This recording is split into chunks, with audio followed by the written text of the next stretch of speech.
Hello everyone, this is Nusrat Tracy. Welcome to my new blog. সবাইকে শুভ দুপুরের শুভেচ্ছা। সুপ্রিয় দর্শক, প্রথমেই দেখতে পাচ্ছেন কাঁঠাল। তো এই কাঁঠাল দিয়ে আমি একটা রেসিপি করব, যা ইন্ডিয়ানরা বলে থাকে সাধারণত এঁচো রান্না। তো শুরুতেই আমি কাঁঠাল কেটে নিচ্ছি।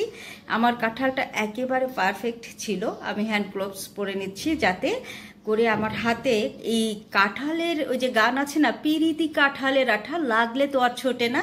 তো পিরিতের কাঁঠালের আঠা লাগতে দেব না বলে আমি হ্যান্ড গ্লোভস পরে তারপর কাঁঠালটা কেটে সুন্দরভাবে ধুয়ে নিচ্ছি। সুপ্রিয় দর্শক, দেখতে পাচ্ছেন আমার কাঁঠালের মধ্যে কিন্তু কোনো ধরনের আঠা নেই। তো এখন আমি পানি ফুটিয়ে নিয়েছি, তার মধ্যে দিয়ে দিয়েছি কাঁঠাল, অ্যাড করে দিচ্ছি সামান্য সল্ট আর হলুদ, যাতে করে দ্রুত সিদ্ধ হয়ে যায় আর কালো যাতে না হয়ে যায় তার জন্য হলুদ ব্যবহার করেছি। হলুদ দিলে কাঁঠালটা সিদ্ধ হবে কিন্তু কালচে ভাব হবে না।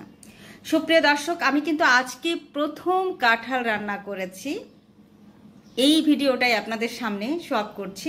তো কাঁঠাল সিদ্ধ হয়ে যাওয়ার পর ভাপিয়ে নিয়েছি। ভাপিয়ে নেওয়ার পরে আমি ঠান্ডা পানি দিয়ে ধুয়ে নিয়েছি। এপাশ দিয়ে আমি কিছুটা গরুর মাংস কষিয়ে নিচ্ছি, খুবই কম পরিমাণে। ফ্যাটের সংখ্যাটা এখানে বেশি, মাংসর থেকে হাড়ের থেকে চর্বির পরিমাণটা বেশি। তো আমি সুন্দরভাবে কষিয়ে নিচ্ছি।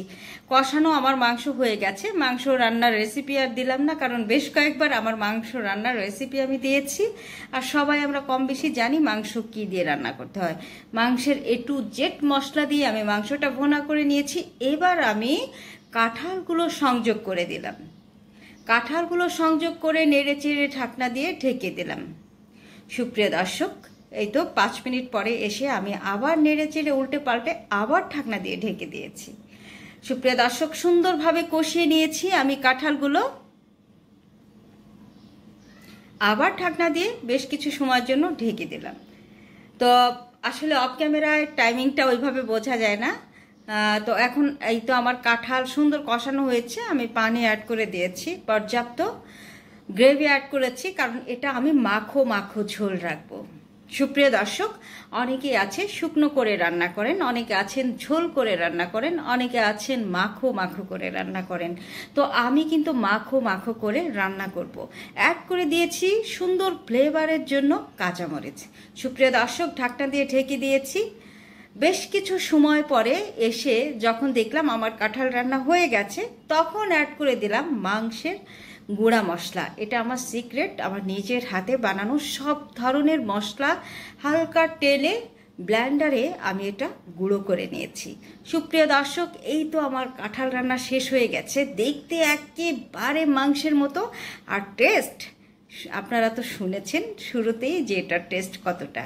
তো আমার বাসায় কিন্তু প্রথম কাঁঠাল রান্না হয়েছে। এই কাঁঠালটা খেতে দুর্দান্ত মজার।